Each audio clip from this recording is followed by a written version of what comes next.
គុំមើលស្រាលជំនឿដែលតូចមួយថ្ងៃនេះយើងជួបគ្នាម្ដងទៀតហើយខ្ញុំមានធានបទចង់ចែកចាយជាមួយលោកបងប្អូនហើយនៅក្នុងអត្ថបទនៅក្នុងព្រះគម្ពីរម៉ាថាយជំពូក13ខ31និងខ32ខ្ញុំសូមអានជូនទ្រង់មានបន្ទូលជាពាក្យប្រៀបប្រដូចមួយទៀតថានគរឋានសួគ៌ប្រៀបដូចជាគ្រាប់ពូចម្យ៉ាងដែលមនុស្សម្នាក់បានយកទៅព្រោះក្នុងចំការខ្លួនគ្រាប់ល្អិតជាង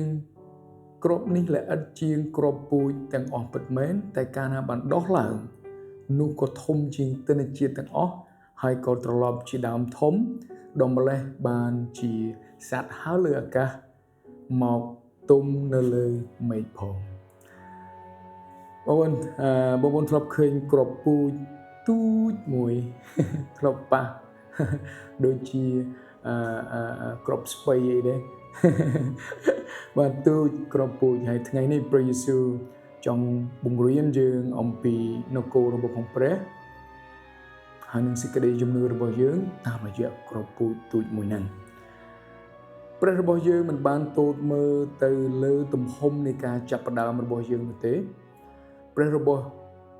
យើងទតមើលអ្វីដែលទ្រង់អាចធ្វើការតាមរយៈនៃការស្ដាប់បង្គាប់របស់យើងបានបងប្អូនពេលខ្លះយើងគិតថាខ្ញុំមានសេចក្តីជំនឿតិចតួច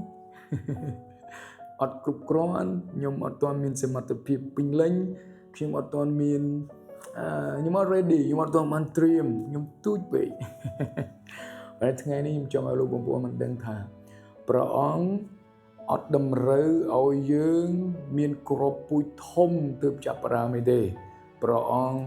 ចង់ឃើញយើងចាប់ផ្ដើមអ្វីដែលមានគ្រាប់ពូជទូចប៉ុន្តែជាមួយនឹងសេចក្តីស្មោះត្រង់បងប្អូនការអធិប្បាយពេលខ្លះទូចមួយប៉ុន្តែអាចផ្លាស់ប្ដូរជីវិតមនុស្សបានពេលខ្លះការសរសើរនិងលើកទឹកចិត្តទូចមួយអាចធ្វើឲ្យមនុស្សស្គាល់ព្រះយេស៊ូវបាន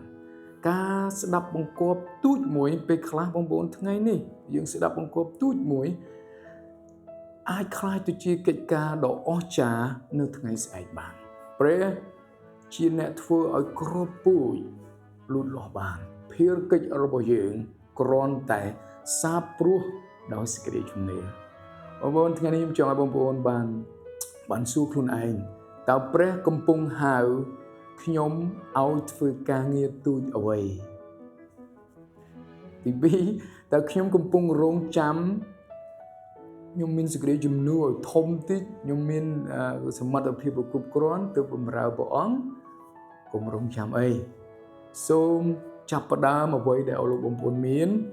ព្រះអាចប្រើរបស់តូចឲ្យសម្រេចការងារដ៏ធំរបស់ព្រះបាន